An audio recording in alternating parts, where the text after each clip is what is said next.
on the Mount of Olives, just over the opposite wall over here. And in Matthew chapter 24, verse 1, and Jesus went out and departed from the temple, and his disciples came to him for to show him the buildings of the temple.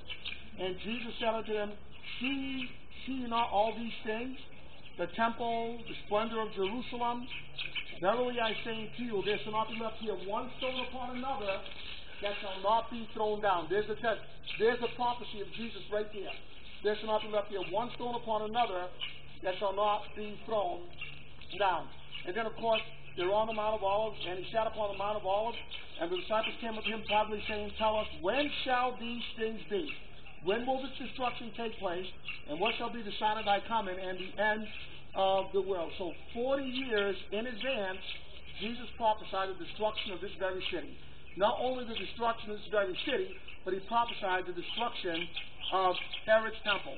40 years after he ascends back up from heaven, from the Mount of Olives to the east over here, as Hillel said, the Romans came in and they cleaned their clocks. They destroyed this place, destroyed the temple. Look at the street over here. Look how the street is paved in.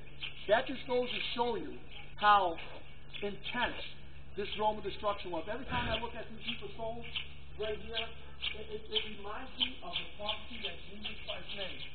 I mean, I remember being at the Temple Institute a few years ago, actually more than that, it was in 1995.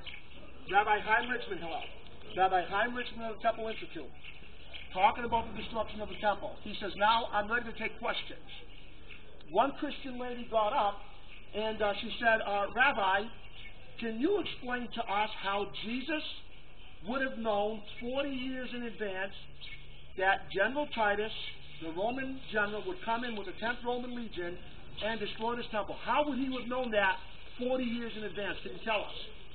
And Hillel, Rabbi Richmond, stood there frozen in time. Did not know how to answer this lady.